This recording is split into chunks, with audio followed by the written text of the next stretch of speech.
Okay, welcome back, World of Blazers. I have a great guest today. I have Daniel from HM Intelligence, and you come highly recommended, Daniel, from an acquaintance we have, Kervin. Thank you very much. Oakland. He said that you are legit, the real deal, and I've been listening to your podcast too, your daily updates, which is great, and love how you deliver the information. But I know that you also go a lot further with that in your services through your HM Intelligence company have. So hopefully you can help us make sense of what the hell's going on with Iran, with what's happening in the world.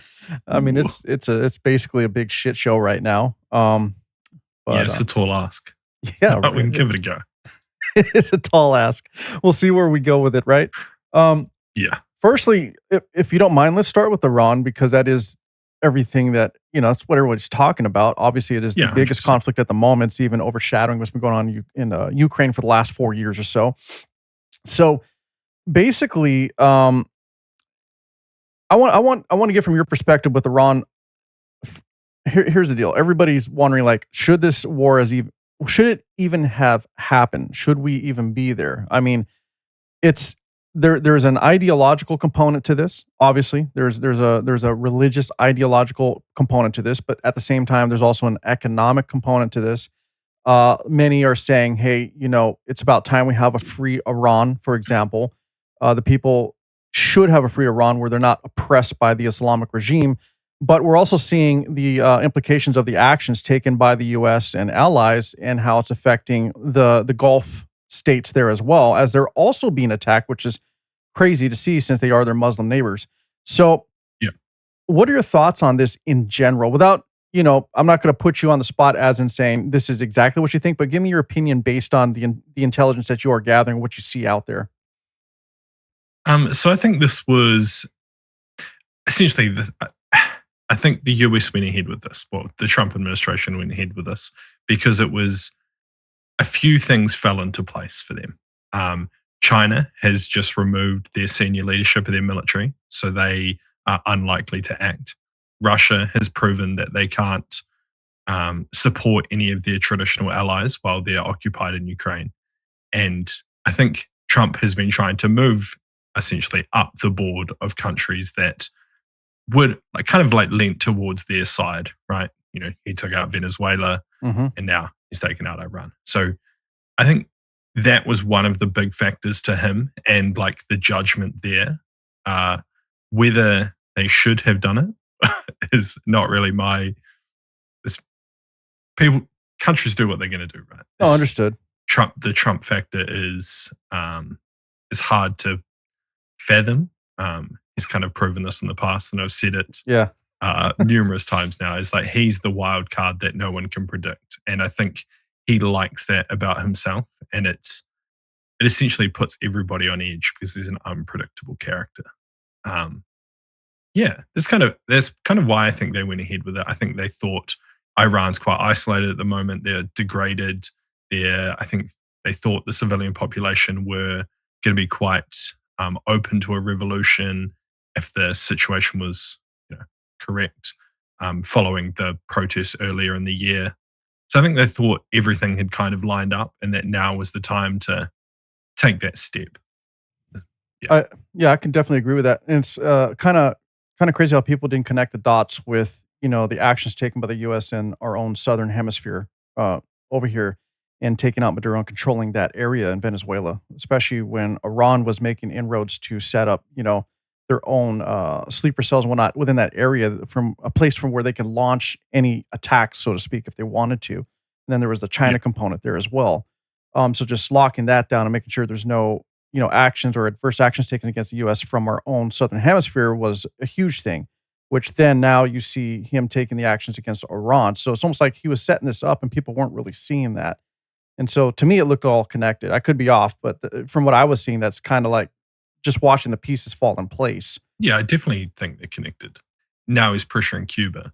That's the next step for them, right? Cuba has always been this kind of thorn in the US's geopolitical security kind of side. It's a hostile neighbor that sits uncomfortably close to Florida, and it likes to play host to unfavorable guests, Yeah. such as like Chinese intelligence collection basing themselves out of there. So, you know, putting a lot of pressure on them following the fall of Venezuela is a lot easier because they're much more isolated.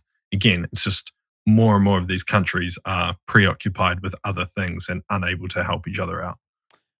So they're isolating them and trying to remove them from the essentially the chessboard of geopolitics. Right. And then also the longstanding Russian relationship, right, with Cuba. Yeah, Um, yeah. and it's hard to tell whether or not Russia's really a threat necessarily to the U.S., but Putin has been very adamant about continuing to provide Iran with intel. And so what you said, I think a lot of people haven't said, which is true. It's like this whole thing is just exposed to me, anyway, opinion here.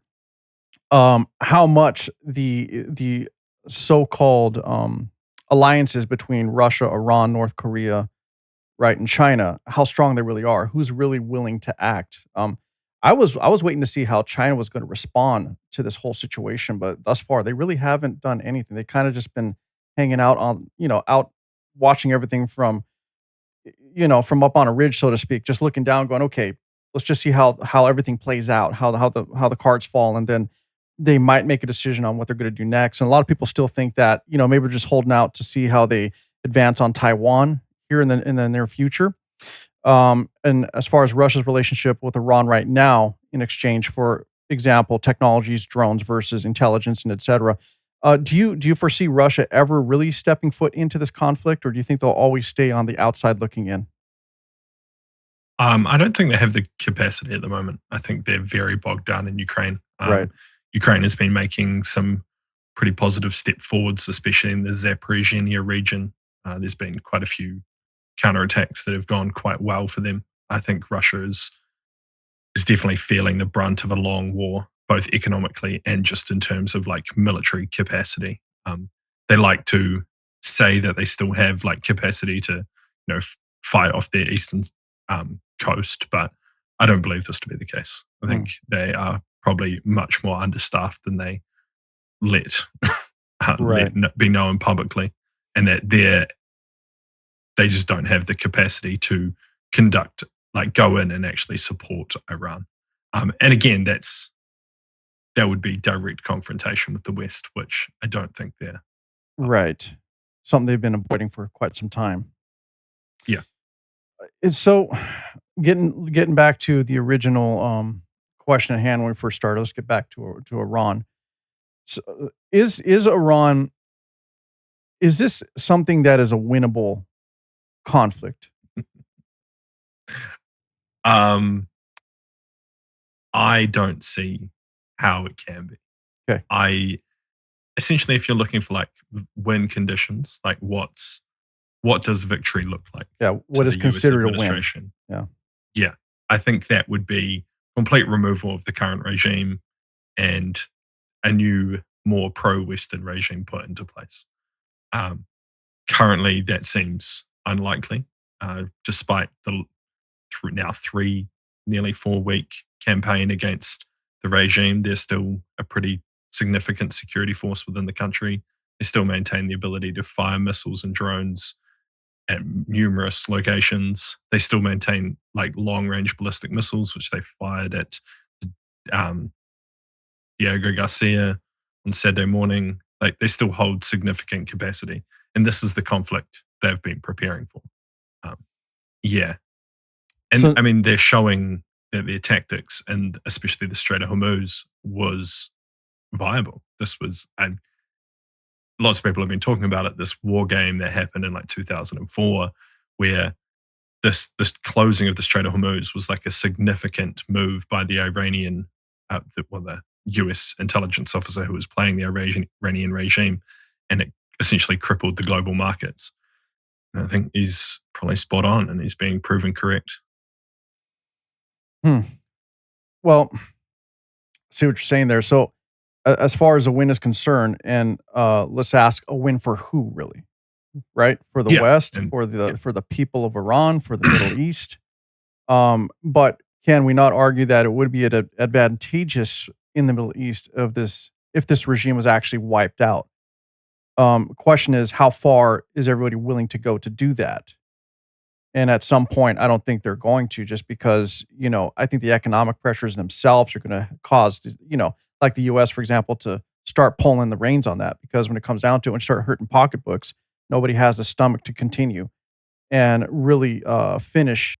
So the big issue to me, from what I've seen, and I have studied the history on all of this, especially when the regime took over, um, they have not, from my opinion, Daniel, they have not been a benefit to the Middle East whatsoever, and this has been evident in how they've been attacking their neighbors. Now, we can argue that they're only doing so because there's U.S. bases installed within those other areas, like Qatar and whatnot. But at the same time, it's like they're just saying, "Look, if you're not with us, you're an enemy, regardless." And so now we start to question those relationships. Well, is it really about the is it about the religious context of this? Is it really about the Muslim unification, or is this really about one nation standing on their own, wanting to maintain control, power, and terror in the area, versus an actual united Muslim front, as they keep trying to portray all these years? So I believe you're correct. I don't know if we're going to have the stomach to go all the way, but in your opinion, what can really be done to truly help the Iranian people, which is what was told to us is the real reason that we even got involved, was to help them, rise up against their own oppressive government. Do, do you think there's anything that could be done that can possibly, nudge them to be able to do so? Because right now, I'm not sure that they have the weaponry, the armaments, as it is, to stand up against the IRGC, for example. It's not going to happen. What, in your opinion, could be done to help the people, though, directly? I don't know. And I think this is one of the biggest like question marks over the whole conflict is like what is setting the conditions for a revolution Mm, over like to overthrow the regime, because Israel's been conducting like tactical level strikes against like individual besiege like command posts and like checkpoints. Like that's getting down to the nitty gritty. That's like it's battlefield targeting, right? That's as if they were using that to eliminate hardened positions for like troops moving through. And yet we're still not seeing any signs of a revolution. I think right. one of the other difficulties is earlier in the year, there was such a large scale protest, and some estimates are around 30,000 people were killed during like the reprisals and the crackdowns during that. The people that came out then were likely the people who were quite keen and willing to put their life on the line for a revolution. They've they were ultimately eliminated during that uprising. So Right. maybe the people that are left are no longer the ones that are willing to take action. Good Um, point. Yeah, actually, good yeah, point. Hmm. What about the resistance groups out there, like the NCRI, basically, or the MEK? They're not necessarily popular with the older generations of the Iranian people because of what they did in siding with Iraq and trying to go against, the Iranian regime at the time, or Islamic regime. But in the process, absolutely killed Iranians. They've been adamant about trying to push their 10-point plan for a democratic Iran, but it doesn't seem like they have too much backing or favor from the people themselves. As long, not that I can see anyway. Do you think factions like them are going to be able to step in and help whatsoever? Because they seem to be, and I've interviewed a few of their members. They from the outside looking in, they're like, well, we just want to see a democratic Iran with religion removed from the governing body, which makes a lot of sense. But I'm not seeing how they're going to be able to implement this. Um, and they're behind a few resistance efforts right now, even with the war going on, but nobody's talking about it. Do you think that, like, for example, the groups like the MEK, are they even a factor, or are they just too small to even make a difference in even helping in the fight? And if so, are they the right type of people to run Iran, for example, or will it just lead to more of the same? I mean, I do feel like they could just be more of the same. Yeah, While all revolutionaries talk of wanting free and fair elections, right. when they finally take over, things tend to go the other way, as we've seen numerous times throughout history. I think the other factor is that the IRGC spent 40 years ensuring that they were degraded to basically nothing and like propaganda throughout that time. So even moderates within Iran probably do not view them very well, outside of just the fact that the Iranian security services have spent so long ensuring that they don't have the capabilities to conduct any type of operations within the country. And whether US clandestine units have been supplying these people in the build up to this, I don't think there was enough of a run up to start training maybe militias within inside of Iran that could conduct these types of operations. It's just not really enough time to set the conditions. Mounted on top of early in the year, they lost all those people. They were probably the more willing to clearly more willing to put their life on the line for a revolution and did such. Right. So, unfortunately, from what you're saying, or at least from the opinions you're giving us based on whatever you know, it seems like we're almost hurting the Iranian people more than we're helping them at this moment. I think it's how it ends. Yeah. And that's the difficult part. Is like it's looking like there's a realistic possibility here that after a month or two of bombing the absolute crap out of every type of infrastructure in Iran, we're just going to be left with a more radical, more extreme regime that is hardened, more like hardened in their resolve and just more willing to keep the fight on. If they're not, essentially, if the regime isn't removed by some degree at the end of this, it's going to be way worse. Like all of the other GCC nations are super angry with Iran. Of course they are. They've been getting shot at, but Right. like they're never going to forget that. But it's just going to drag on. I think, without the removal of the regime, it's Which again, I don't think we really have the stomach to do. I mean, it's no. it's And been and that's where it goes back to. yeah, unfortunately. So what about, like you just mentioned it, how the other Gulf states are really upset with Iran because they're being attacked. Um, I forgot who said this morning. I don't remember if it was Kuwait or the UAE. Made a statement. I don't remember which, but they just made a statement to where they said that Iranian diplomats are no longer welcome within their country, and they've given them so much time to get out. Like they said they're Yeah. done. Persona non grata is what they said. Can't, I can't remember who said it. I but yeah, don't. I think just saw it remember. this morning. I just popped up. I don't remember the country, but basically, one of the Gulf states just made that statement. There's been other statements of saying, "Hey, if we get more attacks, we're going to have to step into this war."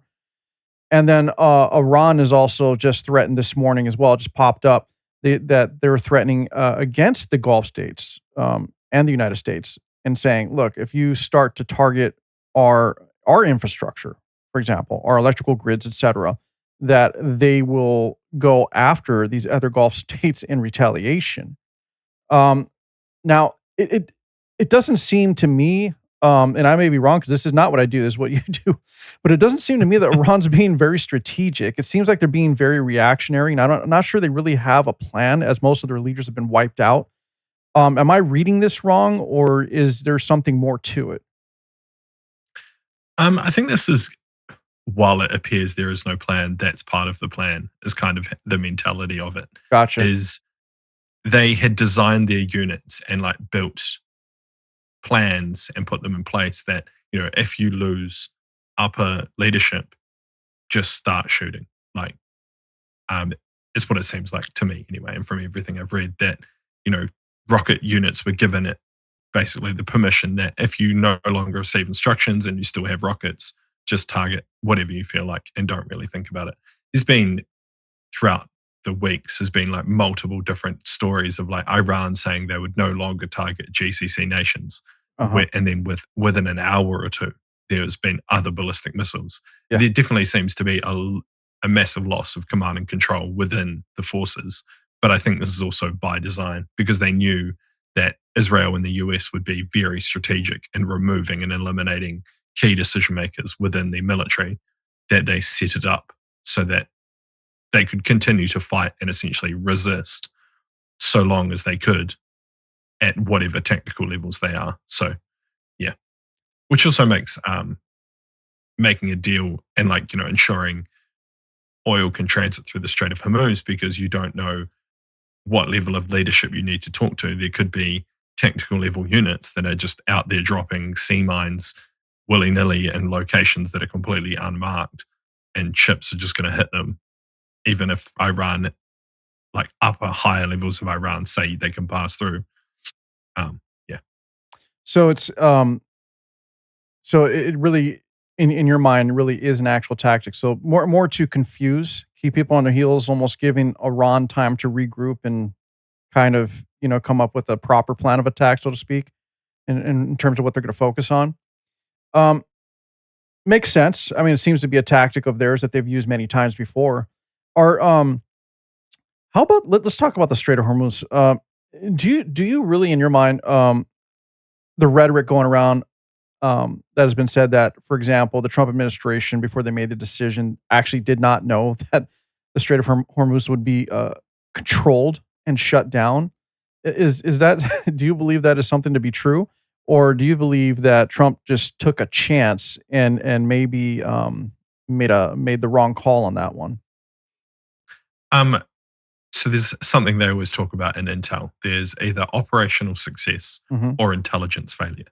If things go right, operation staff, the decision makers, they take all the glory. When Gotcha. things go wrong, Intel are the first people to get blamed. This is something you get told very early on within your career because you're going to run into it. If there's mistakes, like if the wrong target gets hit, you always hear it. Oh, the Intel was wrong. The Intel was bad. The Intel told us the wrong thing. Right. Like, it's the easiest thing to blame because it's this mystical like thing you can just point the finger at. Yeah. Do I think that Trump didn't get told? No, I think someone somewhere would have put forward that as a course of action. I think it's even evident in their operations planning. Like some of the first sites that they hit were along the coast, hitting naval units Right. that were like, that's what they're there for. They're there to try and control the Strait of Hormuz. So in their own actions, they were right at the start of the conflict attempting to stop this from happening. I just don't think they foresaw, or maybe the assessments were wrong in how capable these forces would be at shutting down the straits. One of the key components of this that I remember hearing about was that Iran has a very capable, like shore to ship missile. So it's not even about naval boats. It's they just shoot missiles from basically from hidden locations within the cliffside into the side of ships to sink them. So yeah, it's a very narrow strait of water that's pretty easy to cut off if you especially spent 30 to 40 years preparing for this eventuality. Right. And that's something we've seen Iran's proxies use as a tactic also against cargo ships before, from their land to sea, like you said, missiles or rockets that have been used. So if we were just looking at that, how could we not assume that Iran themselves wouldn't have that capability, right? Yeah. I think the kind of telltale sign is the targeting at the start of the operation. They targeted coastline defenses and naval units almost immediately. So Right. I think they were definitely aware that this was a possibility. I just think they don't want to be held accountable for the current fallout, but Understood. it is So what it is. they prepared, but it didn't seem like they really went all in on it from Or what it just sounds like. maybe underestimated the capability of these forces. Gotcha. And like they just, yeah, didn't do enough or didn't hit the right locations or didn't think they would be able to do what they can do. Yeah, and honestly, that seems to make the most sense, this explanation. I mean, there's no way that we can say that, Trump, for example, was not informed. I'm sure he was, but maybe they were just, like you said, underestimated the situation in and of itself.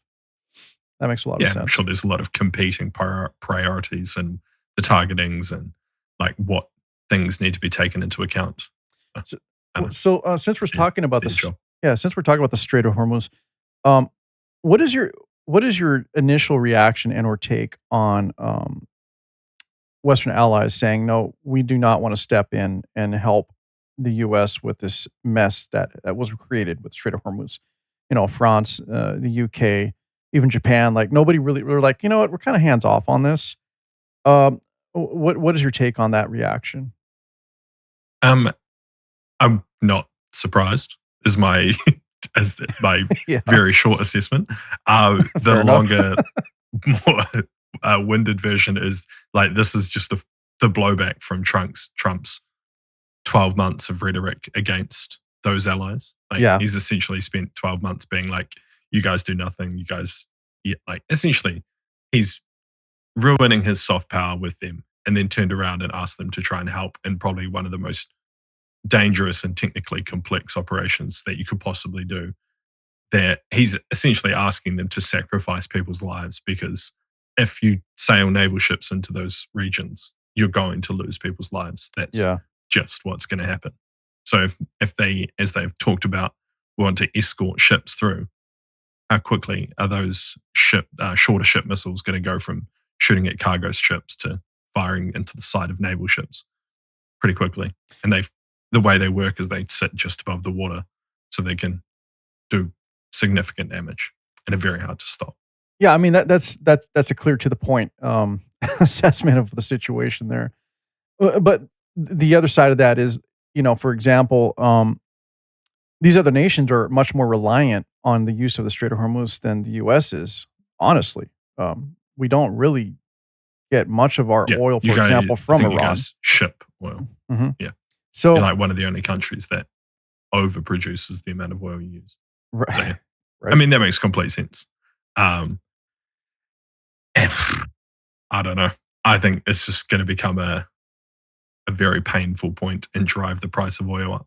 Another thing that I've been looking at and like thinking about recently is even when the straits do open, the Mhm. amount of damage that is currently getting done on oil infrastructure within that Gulf Oh, yeah. is significant. It's not easily fixed or quickly No. replaced. So, like, even when ships do pass through, say it opened tomorrow, and every ship that is possibly can like leave and come and go as they want, the time it'll take to fix all that infrastructure is going to be months. So, like, I think Yeah. there's going to be some serious flow on effects here. Oh, absolutely. I mean, there were multiple refineries hit and destroyed by Iran themselves. We got the LNG, gas plant over there, was it Kuwait? That was destroyed, or Qatar, actually Qatar took Qatar, it a was Qatar. massive hit. Yeah. And I think that affected like 17% of their output, somewhere around there, 17 to 20%. Yeah, So, and of course, Iran's own LNG field or for refinery was also hit by Israel. And, yeah. Netanyahu actually took credit for that, saying, "Yeah, we did it on our own." So, yeah, it's gonna be a mess there in terms of, energy that's able to be, given to the world from that region. So it's almost, and I just thought of this while you were talking. It's like, well, kinda like pieces falling into place, right? Going and taking Maduro out while they have one of the largest reserves of oil. America made this deal. Alaska, we're pretty much mostly untapped. We hardly even use anything there. I Is it possible that Trump is trying to set this up to where people have to go to the US, and I mean that, or even Canada for energy? I mean, I think that could be a positive, unforeseen outcome for the US because you're going to become one of the number one suppliers globally.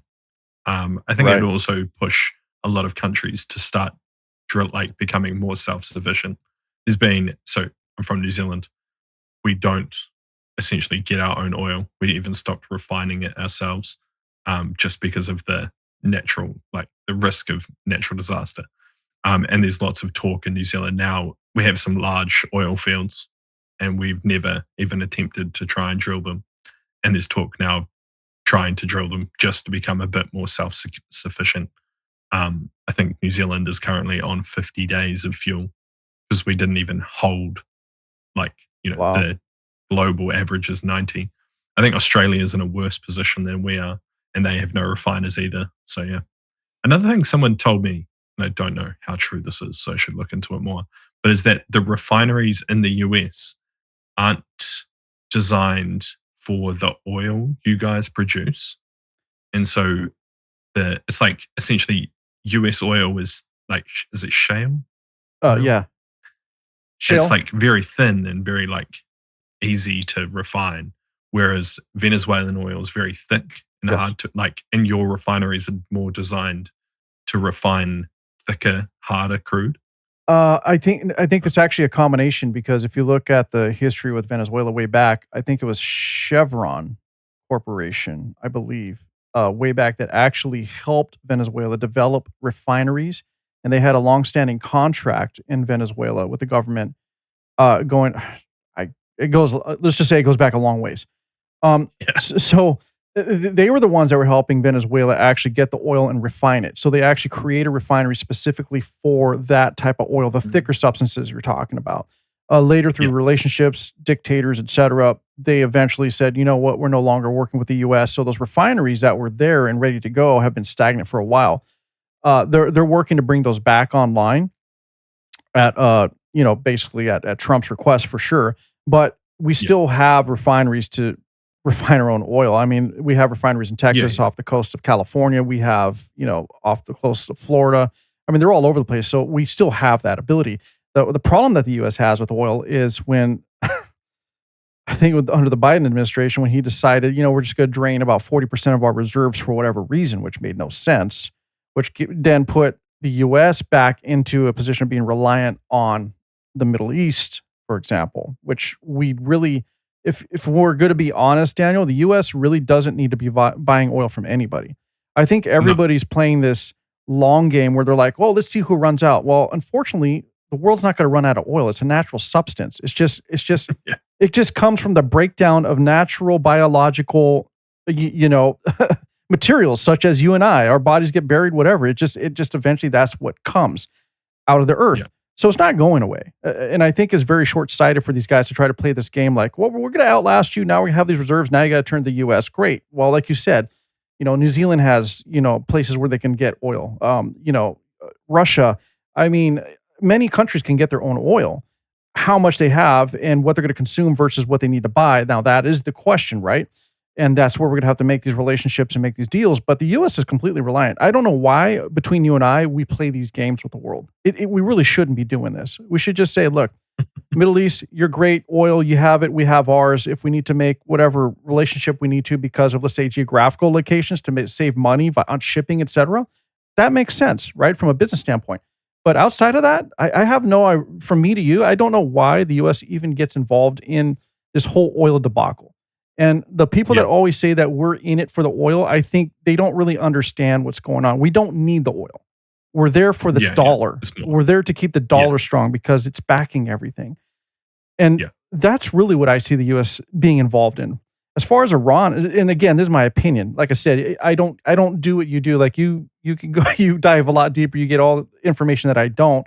But the reality is, I think this thing with Iran with the U.S. has been on a 50-year collision course. Okay, started when we usurped got rid of the other regime. We stepped in, Operation Ajax, whatever. You could say it was the U.S.'s fault, but we actually were there at the behest of the British government because of oil on the British government's part. Had nothing to do with the U.S. The U.S.'s interest over there in the Middle East, and I'm sure you already know this, was really had to do at the time with the Cold War between us and Russia. We didn't want communism to come in and root themselves in the Middle East because why give them more areas to control? That's why the United States was originally wanting to be there. So I personally, Daniel, between you and I think there's a lot of misinformation, a lot of misunderstanding of the history and why we're there. It's not always nefarious as people say. A lot of it just comes down to money or literally keeping out the bad guy, at least in the Western nation's eyes, right?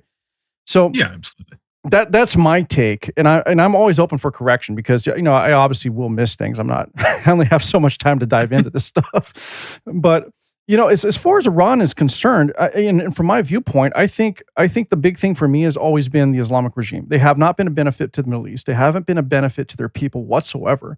Ever since they took over in 1979, they fooled everybody, right? They were like, hey, we're going to take care of everything. We're going to take care of the people. They got in there by manipulating, academia and able to get in there. Once you got the students on their side, they would do the protests. They're the inroads you need to start turning the tide, just like we're starting to see in America here, starting in New York, et cetera. And so that's how they got in. Now that they got in, they totally turned a 180. It's now a very hardcore view of Islam that they're trying to use to control the people.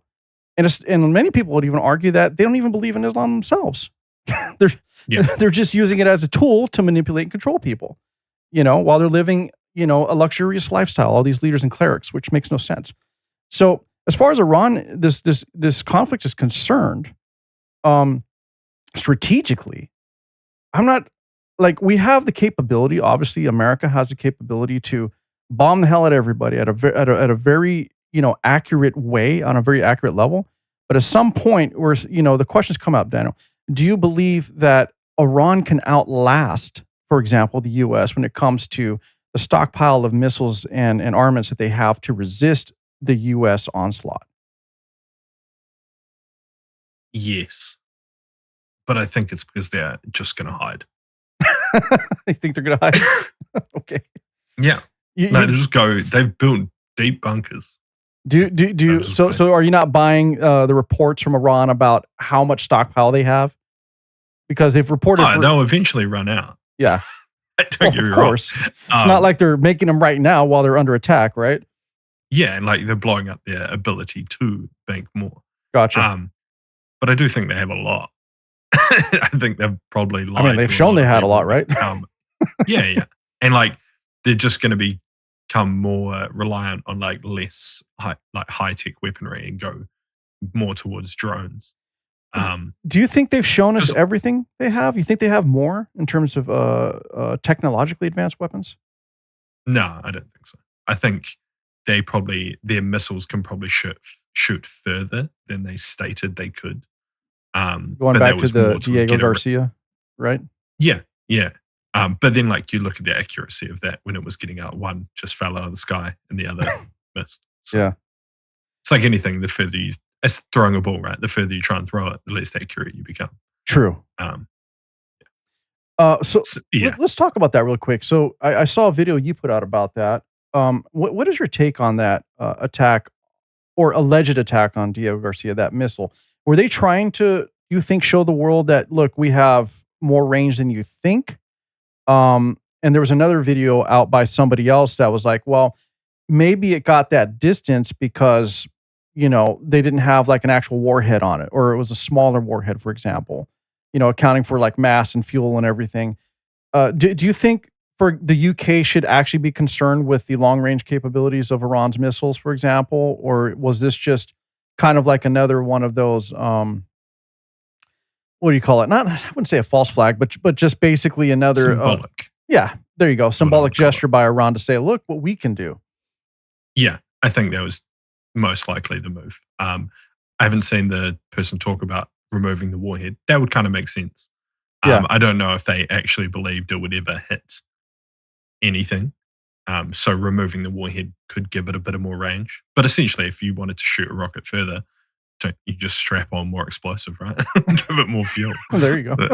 I thought, rocket physics like pretty simple when you get down to it? It's just less weight, more fuel, force thrust, etc. Yeah. But yeah, I think it was more of like hey, look, we could threaten Europe if we want to. Yeah, I don't think they're going to start shooting rockets towards Europe because, much like Russia, right? I don't buy that Russia is intending to attack NATO anytime soon because they just don't have the capabilities. I don't think they're foolish enough to think they have the ability to fight everybody. I don't think Iran, at least the upper levels of the Iranian leadership, are foolish enough to think that they could fight the entire world and win. Well, we assume. We would hope. So that actually brings up an interesting question because we brought up Russia a few times. They're preoccupied in the Ukraine, and it seems like right now they are reliant on a bit of what Iran can supply to them in terms of technologies, especially with their cheap. I don't even know how to pronounce it. Shaheds drones. Is that correct? Yeah, I think that's how you pronounce it. Something like that, right? I'm horrible at pronouncing Middle Eastern names or Persian. So, I do believe Russia now produces them themselves, almost exclusively. But then it's pretty unclear how much they get in terms of like technology. Like they need electronics. They can still get it from China, obviously, but yeah, it's unclear what Iran was actually supplying Russia and whether this will take a big hit. But I do believe they were making most of their long-range drones themselves now. So you believe it might be possible that due to Iran being in the situation they are with the conflict with the US and Israel at the moment, that it's totally preoccupying them and they're no longer able to really be the partner that Russia needed in providing what the Russia needs to fight Ukraine? I think there'll be a degree that it'll have an effect, but I don't think it'll be that significant. I think Russia has like set themselves up pretty firmly to be self-sufficient at this point, with imports probably coming mostly from China. Gotcha. So, as far as Iran is concerned, it's hard to tell where this is going to go, right? Yeah, It really is. We don't know how yeah. far the U.S., for example, or their allies are actually willing to go to stamp out the regime, and even then, what does that look like? What kind of government's going to be in place? Will they be friendly, and for how long? I mean, it's been proven in the Middle East we don't really see that happen too often. Um, but it is interesting to see that a lot of the other neighboring Gulf states have become closer to the U.S., or at least on the surface, after all of Yeah. this has been happening. Could that be a possibility moving forward to where with the stronger relationships that the surrounding nations have around Iran has become or begin to have a strong relationship with the US, that even if the regime survives, that they will be able to be more controlled moving forward? Um, I think the initial reaction is like coming together because you're all sharing like a collective issue. I Mhm. think that if the missiles stop firing after a period of time, I think the GCC nations would start to turn on the US and start to like rest some of the blame on them for starting this like essentially starting this conflict. Um, One of the things that I wrote about and thought was quite interesting is the relationship between these GCC nations and Ukraine, because Ukraine has sent, I think it's estimated to be around 200 people to help them with countering drones specifically. And I feel like Middle Eastern leaders remember who helps them. And I think they'll look on Ukraine very fondly for sending these people Hmm. over to help them in their time of need, and how that affects their relationship with Russia, because the UAE especially is still like a big, not supporter, but it's like the middle point, right, between the Yeah. West and Russia. Lots of Russians go there. They still help Russia with banking, etc. And how kind of that relationship falls out of this. Like if they start to view Ukraine much more sympathetically, like Ukraine came and helped them, and then they're seeing Russia essentially try to bully Ukraine, how they then react to Russia will be an interesting like fallout from this. Um, it's just something that I was like pondering the other day No, that's after they sent their trainers there. that's an interesting that's interesting to think about actually. Because Mm, now if that prediction or whatever you're thinking about becomes true, it does question what will happen in the conflict between Ukraine and Russia moving forward. Um, yeah, with that being said, Daniel, let's transition out of Iran because I think we've hit some points there. You've cleared some things up, especially when it comes to weaponry and et cetera and capabilities. Um, because right now we don't know what's going to happen. We're all predicting, correct? And if that's anything's the been proven in the Middle East is there's long-standing conflicts between tribes, etc., religion.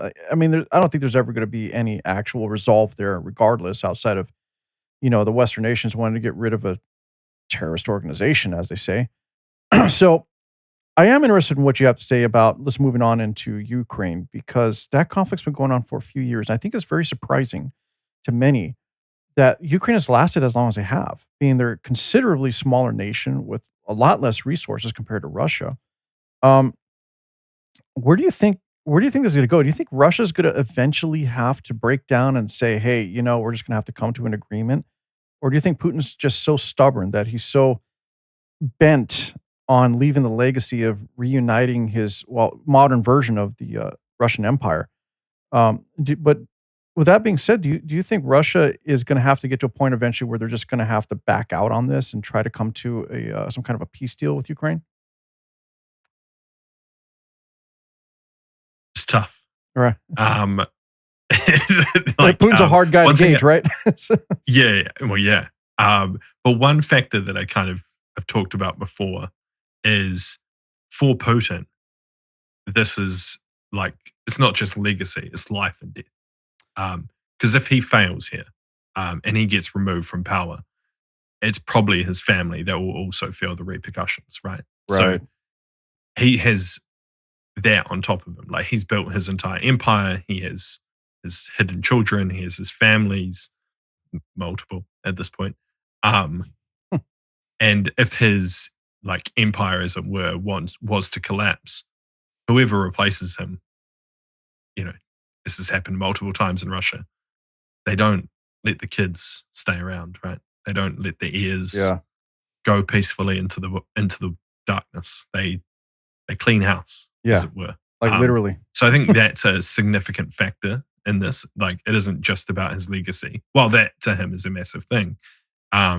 There's on top of that, like the life of everyone he cares about, because if he fails here, it's probably all over. So Saying that, I'm what? sorry. So are you No. saying that he's in a position where it's all or nothing? Yeah, absolutely. I think he's like cornered now. He has no good options here. If he There's also like the economic factors within Russia, like the entire economy's built around the war now. Like they essentially can't stop fighting, otherwise everything collapses. It's like a house of cards with the war at the bottom. So like that's a huge issue for them, and how they get out of that, I don't know. Hmm. But then also, what does victory look like for them? Right. Because currently, it's not going well. And we've recently been seeing more and more dissent, so to speak. We're seeing more people stand up and speak publicly and openly about Putin, as Russia themselves, as you mentioned earlier about the economy, like economically, they're not doing very well. I mean, they're stuck in a wartime economy right now, so it's not like they could just turn it off anyway. Yeah. So, I mean, could we possibly be seeing at this moment the slow march to Putin's demise? You think eventually the Quite people are just going possibly. to rise up and just say, "Hey, we're done"? Yeah, but I think it'll be the slowly, then all at once kind of situation where you just wake up one day and he's been removed by some like other oligarch within the Russian leadership. Everyone loyal to him has disappeared. And then we just have a new Russian government 2 days Right. later that's basically the same, just wearing different clothes with a different leader doing the Yeah, same shit. definitely. That would likely lead to them leaving Ukraine. Um, but this would be some significant repercussions there.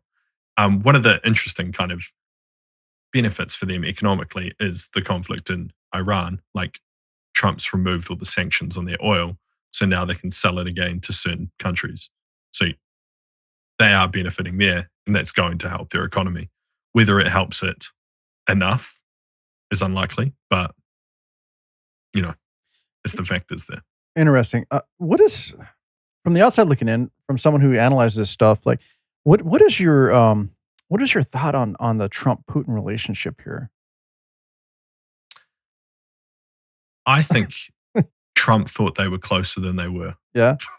Okay. Yeah, I think Trump's style is to befriend people and like build actual solid connections with people Right. where they actually truly like each other and they help each other and they're friends and like it's a good strong bond. Whereas he was dealing with an intelligence officer who Right. just says what he needs to say to get the job done and can look you dead straight in the eyes and lie and build Right. and can also build that friendship, but it isn't the same.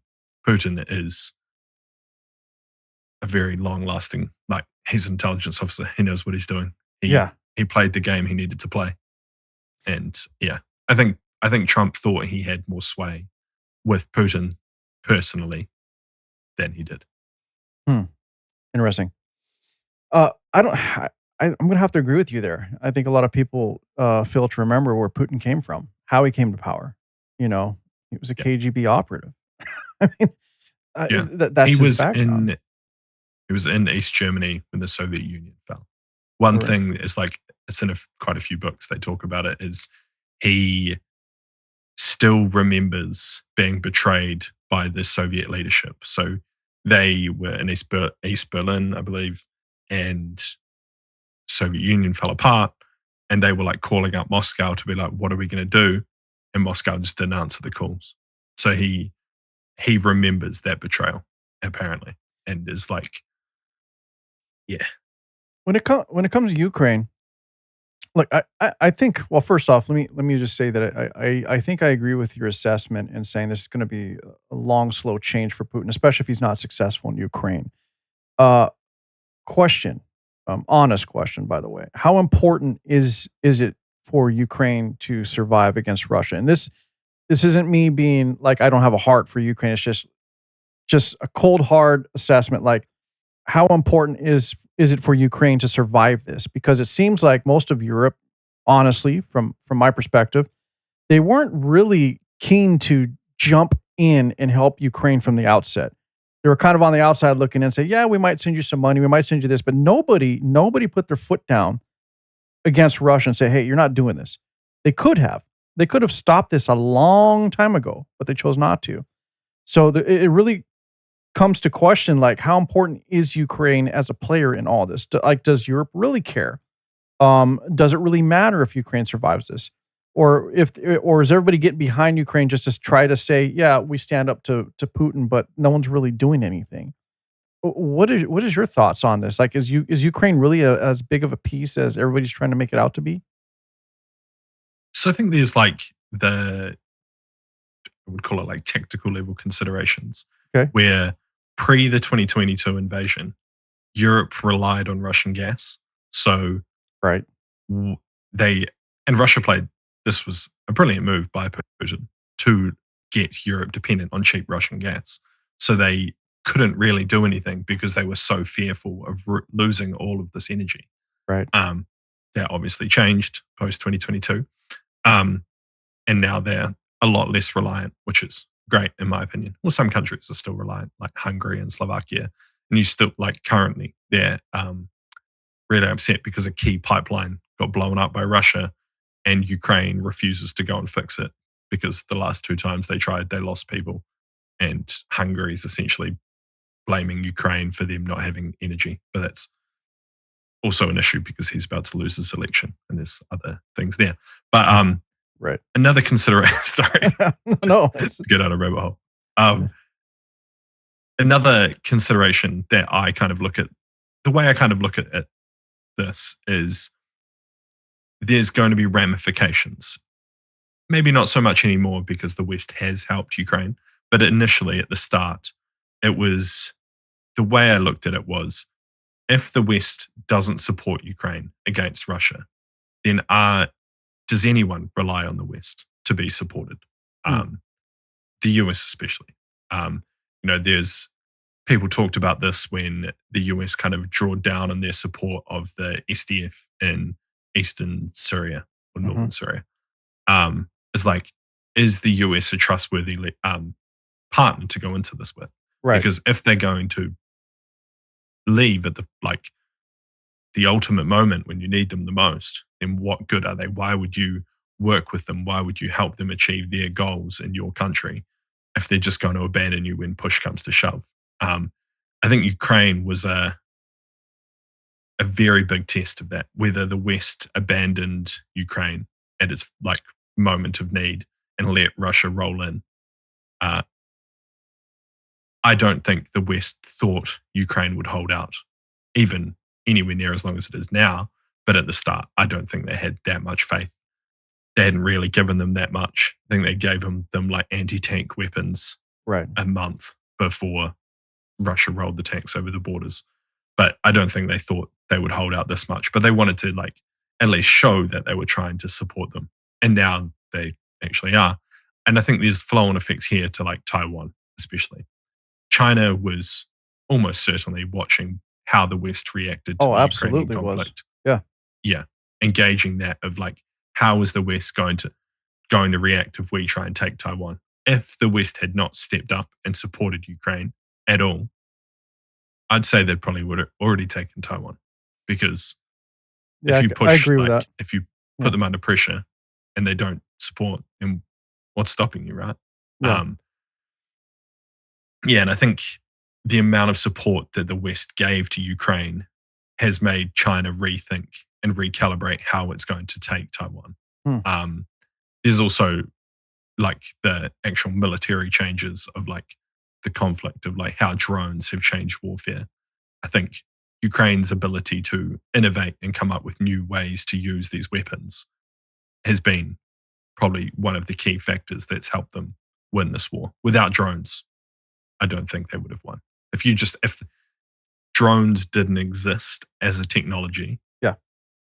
and they had to fight without like essentially tank to tank, man to man, They wouldn't have Russia lasted. can steamroll them with Yeah. just people. But they can replace people with drones, and that gives them a cheap alternative to kill Russians in their thousands. And I think that also has flow-on effects to Taiwan. Like we're seeing, is it Andrew, the defense manufacturing company giving weapons to Taiwan, Oh, and yeah. their like battle plan and what they've talked about is essentially turning the Straits of Taiwan into an absolute death pit. And drones are the perfect weapon for that because they're cheap, fast, hard to stop. Right. That's okay. Those are very good points. And I was Lots with of you on things, that from the sorry. beginning. When it came to this conflict, and I've said it myself, China's watching how we're all going to react. And it happened again when the US decided that they were going to attack Iran because all of a sudden China pulled back again. In fact, a lot of the activities that were going on over there in the Pacific region kind of just stopped. They just kind of Yeah. halted and it's like, okay, what's happening here? Like maybe Trump really is crazy. Maybe maybe he really will do what he says. So that's a possibility. But yeah, great point about what you said about drones. A lot of people overlook how that has changed the face of warfare. Because you can produce them cheap. I mean, Iran has proven that, right? And then China, I mean, their capacity to produce cheap drones is, I mean, we can't ignore that either. So it's going to No, be interesting they to are see the what that may drone look like. manufacturers. Oh, absolutely. Yeah, they are. I mean, literally. Yeah. So those are all really good points. I do. Here's we're going to get off this pretty soon, but with the whole thing with Ukraine, what I wonder is this: if do you think the European nations were worried at all that if Putin in the beginning anyway, if he became successful and quickly dispatching, like Ukraine, for example, was there any talks or fear that you know of well, if Russia is hell bent on doing this and this happens quickly, what's going to stop them from going to the next territory they want to take over? Like, was there ever that fear, you think, about Russia just not stopping and just continuing to take over territories? Because it seems like Ukraine was kind of the test for that. Um, I think there's probably the fear of that, but it wouldn't be a NATO country. I think the next country that they would try and take would be Georgia. Right. They've already taken parts of it Yeah. back in 2008, I believe. Maybe like Kazakhstan, one of the other Stan nations afterwards. I don't think NATO was truly worried they would attack NATO. And then seeing the Russian military's performance on the battlefield, I think probably reassured them of that. There's like the Baltic nations quite often talk about, grey zone activity, and they worry that Russia will try and storm over the border. But I don't think that is a legitimate concern. Like, I don't think NATO planners as a whole believe Russia is currently intending to try that just because, fighting Ukraine has been hard enough. Their military hasn't performed to the levels it probably should have. Mhm. Fighting the entirety of NATO with or without the US would be a significant task. Like the German military is still massive. The Turkish army is Right. huge Yeah. and also battle tested. Like they've fought in Syria a lot. They know how to fight. Yeah. Hmm. I think, it's kind And of my I take know on I know it. Poland was very vocal for a long time about I mean, actually wanting to move in. I think Poland probably wants to fight Russia at this point. Yeah, yeah. They've definitely looked at cases. Yeah. And from people that I've talked to in Ukraine, there's a lot of Polish speaking people walking about in civilian clothing. Oh yeah. Yeah. Okay. A lot of Polish. Yeah. Gotcha. Well, to them, it's their constant threat, right? Yeah. Yeah. No, absolutely. Luckily, they are in NATO, but yeah, and I mean they're making their military bigger, stronger. They're ensuring that Russia never thinks about it. 'Cause Yeah. Absolutely. that's how you ensure your security, right? You make your military so damn scary that they don't even dream of trying to fight. It's just such an interesting situation to me, because Russia's always put this perception of big, powerful, you know, just mechanically sound like well put together oiled machine, right? And then we're just seeing how they can't even deal with a country the size of Ukraine. Like their military, the logistics behind it, everything is like they cannot keep it together to the degree that to the degree that they're projecting out to the world. So it's like how Yeah, much of a superpower is Russia really anymore? Is a question. but I think that also comes down to actually there's a difference between operations and exercises, right? Okay. Russia for years exercised large scale conflict, but they never had to force project large numbers of troops and maintain logistics in a wartime scenario over a long period of time. True. Yeah. And one thing I think they always talk, like military planners always talk about it, that like logistics is the absolute number one most important thing to get right.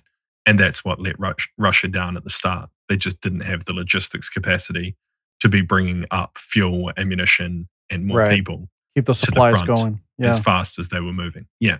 Hmm. Like their actual tactical level units were able to push forward, but they just ran out of fuel because, tanks burn through diesel, guns shoot Yeah. ammo extremely quickly. So you very quickly need more stuff. And if you can't get resupplied, you're also in the defender's home territory. So Yeah. they're So just there waiting for you. this literally just exposed their ability to actually like support their own actions. So Yeah. it wasn't necessarily the actual units themselves, their incapabilities. It was more about the logistics, the ability to support what's happening, right? I think there was also like tactical level failings of like command and control within their conscripted units. Like there's stories from captured soldiers early on saying like they didn't even know, they were told they were going on an exercise. They were put into the back of like troop moving trucks, driven with the like flaps down, so they don't even know where they're going. Then suddenly all their phones were taken off them. They were handed magazines with live ammunition, Wow. and they still thought it was an exercise. And then all of a sudden, they're getting ambushed by Ukrainians. Yeah. Yeah. That doesn't help the public support at all either, in Russia.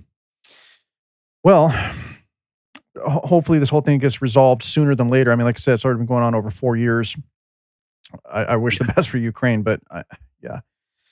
All right, And let's I feel go ahead, Daniel. Go ahead. I was going to say I fear it's going to be a long drawn out stalemate. Yeah, yeah, unfortunately. And it could be never ending, depending on how much of an appetite everybody has to help Ukraine in terms of funding and munitions, right? So, Yeah, once I that think they dries are up, becoming much more self sufficient. they are. Like, They are. Well, if anything, this has definitely hardened Ukraine even more. I mean, this yeah, has definitely put them in a position to, build up their capabilities, understand how to approach and resist, and become, like you said, just a much stronger, tougher nation. So it's interesting, but at the same time, everybody wants this to end. It's gone on long enough. Putin, something's got to give for sure, for sure. Okay, sir. Let's talk OSINT. Let's switch gears here. One of the things I did want to talk about is after we got through that is we see a lot of these OSINT accounts. First off, let's define OSINT, right? Open source intelligence, right? So yes, a lot of what can be done is based on what is available out there, mostly to the public. I know there's tools out there that not necessarily like readily available, but you could get them or get your hands on them to help out. So here it is. We're just going to talk about what we're seeing in social media and in the media in general. We have a lot of these so-called OSINT accounts, for example, in social media, or these pseudo journalists who claim that they have, OSINT capabilities, and they're just spreading a bunch of slop and misinformation, right? Uh, can you help everybody understand how we can identify who might be a real OSINT source or OSINT account to where, something they can rely on to actually get info rather than someone who's just copying and pasting info or just showing nothing but photos and pictures without any real assessment or given, as you say, the so what behind it. Um, how are we able to decipher like who the real OSINT accounts are out there in social media or in media in general versus those who are just grifting? I know I can see you've been talking to Kevin. Oh, look, I want to be honest. I've been asking this a lot, even without Curvin. But when we do discuss, trust me, this does come up. This is his pet peeve, especially this weekend. I feel like everything I see on the internet is him being like ripping into people. Oh, I've seen him much more active in his responses lately. Yeah, yeah, like over the last couple of days for some reason. Yeah, so open source intelligence is, as you said, is information that can be collected publicly. It doesn't require any kind of malicious activity to get. Well, it can actually. But it can also involve paid for things. So you can still pay for, especially like business information, things behind paywalls. It still gets classed as open source intelligence. How to identify real OSINT accounts? It's extremely tough. I think social media is not designed, X especially, is right. the worst. Yeah. X is not designed for intelligence type product. It's designed for news. This is my biggest issue with the platform. It's all about who can get things out the fastest.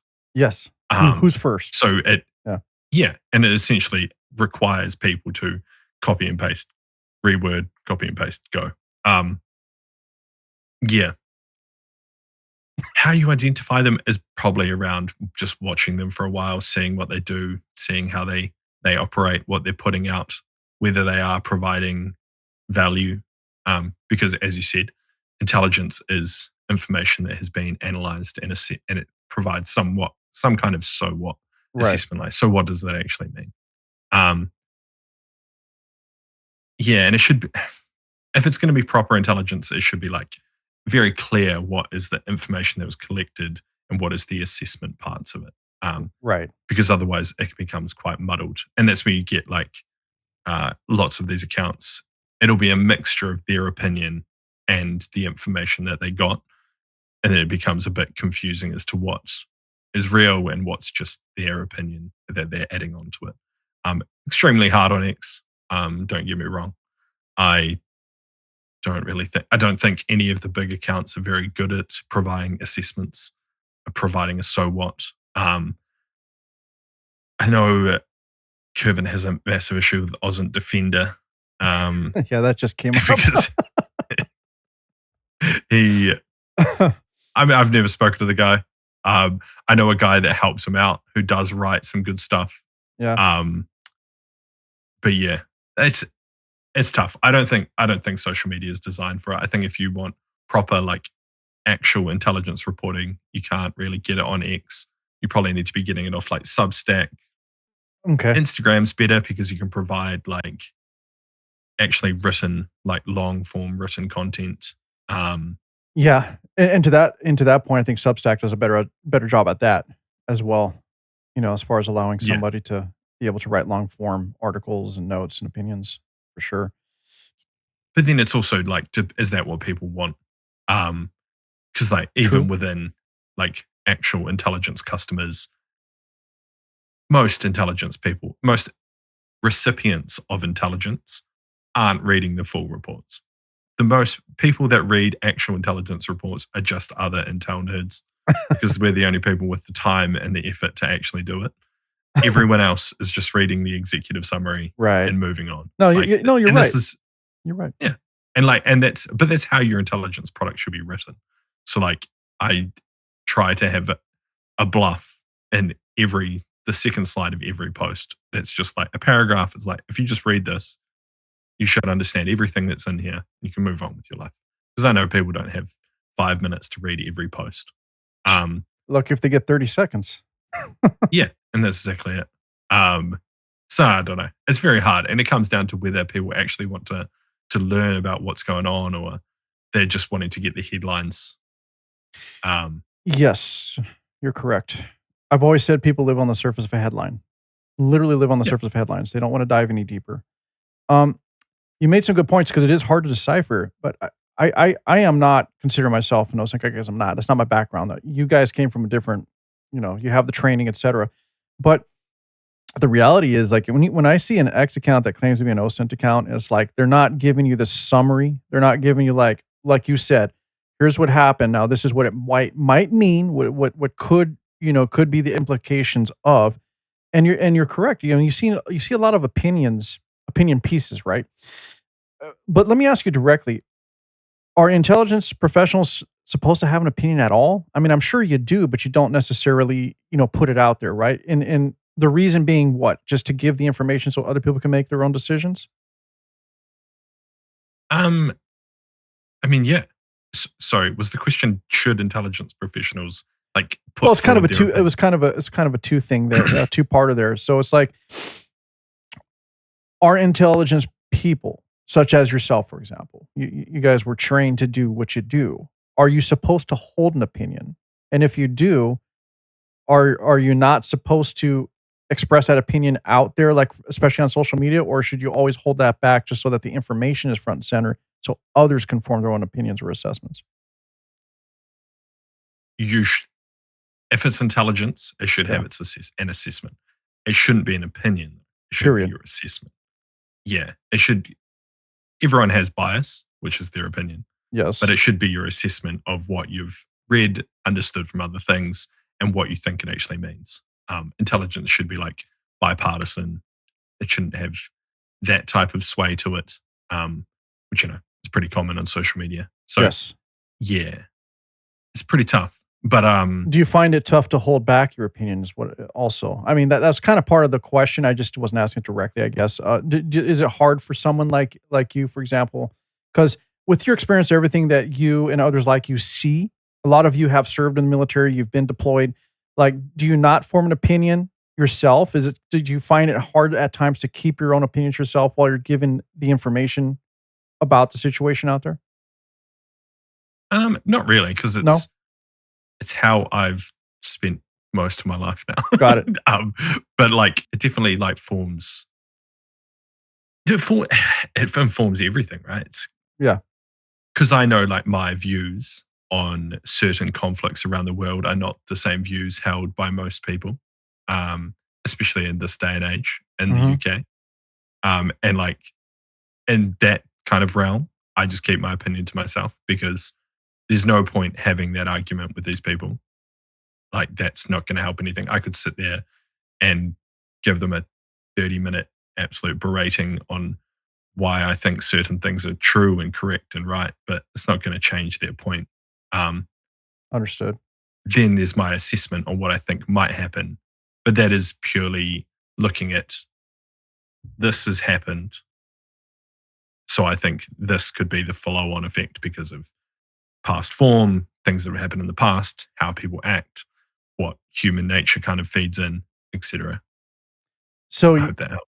So anybody looking for real information from an account that would be considered OSINT should be able to identify that the opinions are not necessarily included. It's all about the information. It's like you're connecting the dots, correct? Like based on past experiences, past events, and given what's happening now, this may be the outcome or the direction things may lead. Is that correct assessment on my point or on my side? Yeah. Yeah. So traditionally, intelligence should be laid out in the format of fact, which is Hmm. like the thing you have collected. So in a military context, it could be um, this intercept mentioned person X going to location Y Hmm. at specified time.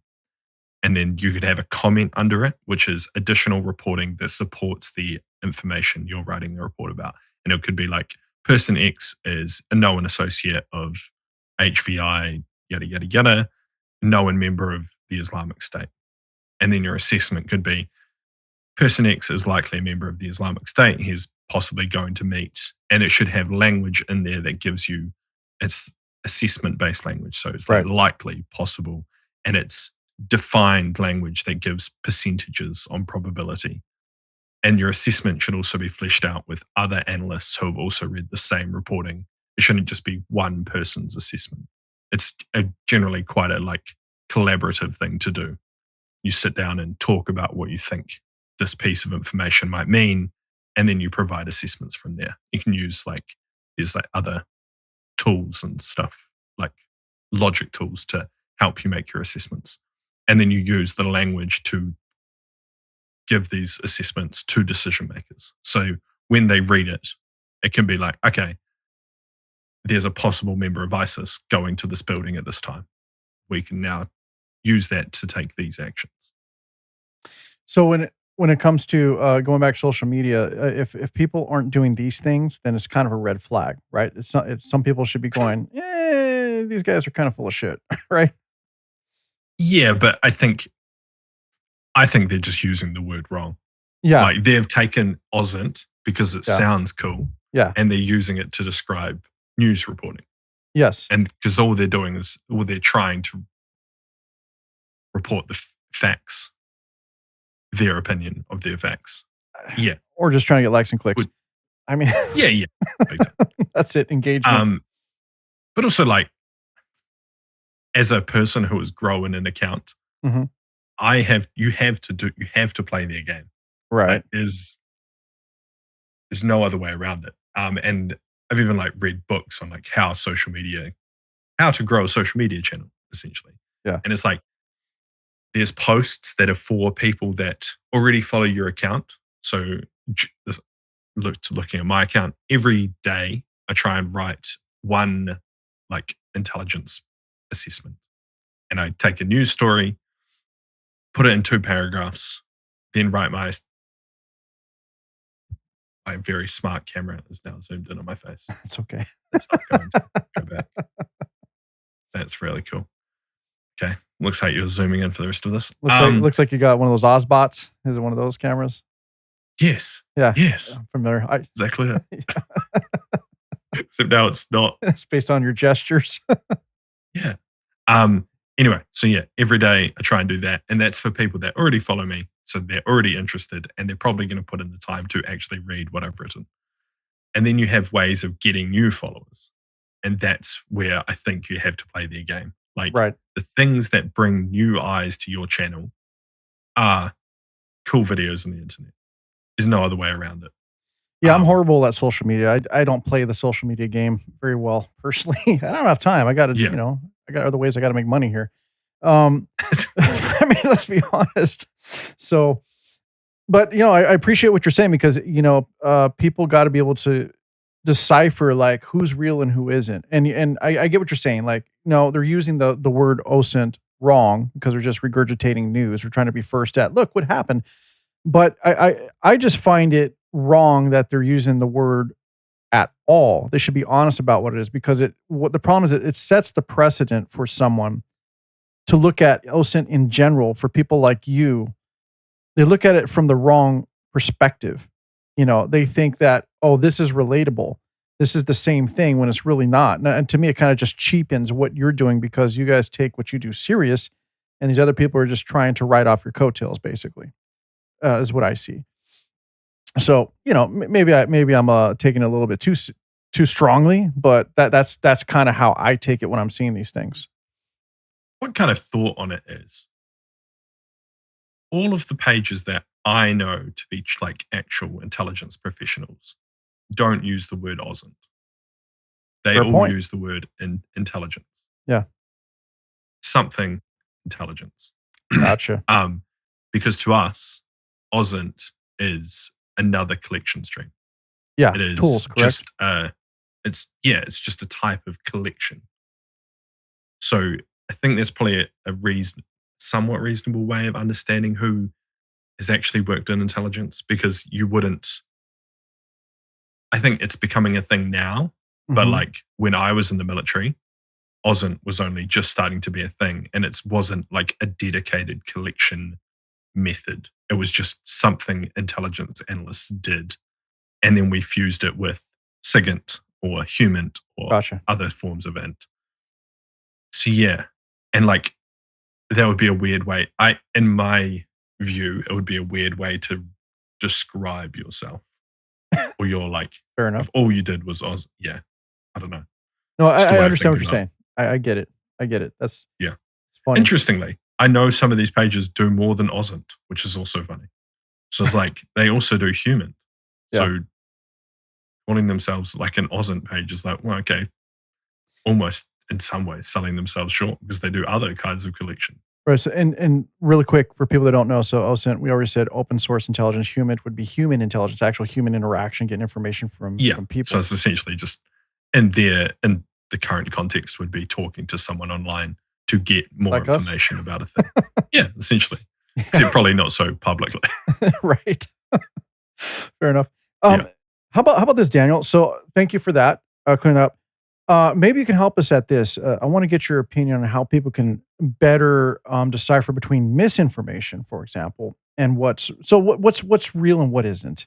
I know it's getting harder with the advent of AI, becoming what It's it is. very hard. Yeah. So there's mis and disinformation. Yeah. Misinformation is inadvertently, from my understanding, is inadvertently misleading. So Mhm. it's incorrect, essentially by accident. From the or outset, yeah. It's misleading. Yes. So it's like something that could be somewhat true, but it's in the wrong context. Disinformation is like actively and knowingly incorrect, publishing and pushing it incorrect information. How to identify it is to try and find things in multiple sources. Mhm. In intelligence, we call it like all source analysis or corroborating information. Yeah. Corroborating information. Yeah. So you would find it, essentially try and find something in multiple different sources. So in all of the articles that I publish, I try and find it in 2 to 3 different newspapers. I have my newspapers that I read and trust. And then if I can find a similar story or the same story on the same topic in all of them, then I know I can bring it all together to make a pretty realistic situation. It's also knowing, especially when you're talking about open source information, is like who's behind it. And when you're talking about OSINT accounts, super hard because you don't know who's behind it. Right. But like, where is the account based? What kind of biases does the person have? There's an account called Crash24. Okay. Something like that. Crash something. I'm gonna look it I'll up just now. double check. And you're talking about on X? Yeah, he posts lots of videos. He's banned heaps of people.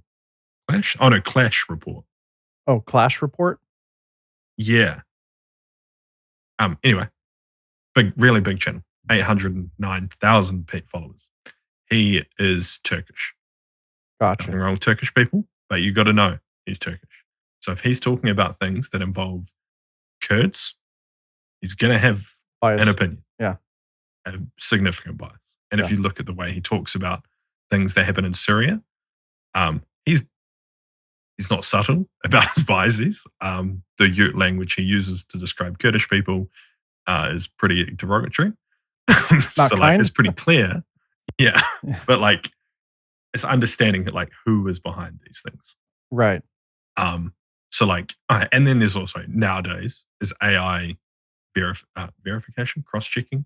Mhm. So like if I'm going to post a video, I'll run it through an AI checker and it will give me a percentage on whether it's true. Can you expand on that? Because so how would the average person, like, I don't even know how to do that. I don't know the tools. How would someone be able to check AI? Like, what tool would you use to run a video or whatever through and have it go, okay, spit out the results and say, yeah, this is definitely AI. Like, how is that done? So there's a website called Undetectable AI, or I'm not sponsored by. Fair enough. No, not at all. And you can give them a link or a video, and it will give you a percentage likelihood on whether it's real or not. And I just use it every time before I post a video, just to make sure that it is a real video. How they actually work, I don't know. And this is the website you're not endorsed by or anything, right? No, not at all. No, it's just a very easy to use one that I found, and it seems to be pretty good. There are tools out there for people to use to be able to do that. So, a Yeah. lot of the problems we run into, if especially we're looking at like social media and X is, people have been conditioned societally, in the world, not even just America or the UK, like everywhere. They just don't want to take the time. Like they just want to look at the phone, glance, oh, that's what's happening, and then they're like, yeah, okay, I buy that, and they just keep going on with their day, and they take these things as fact. So if anything, how how can how can we get people to retrain themselves, for example, to see past the flash and trash, as I would say, of social media, and just go, yeah, like, hey, gas is up $10, and everyone's like, oh yeah, it's up $10. Oh fuck, that sucks. And then, but it's really like, well, it's up $10 in a small town at this one gas station owned by this one guy, for example. They're not really going beyond the headline. Yeah. Is there a way in your opinion that people can kind of retrain themselves to go past that, like go past the 30-second attention span, or are we just doomed to always be stuck in the situation we are in?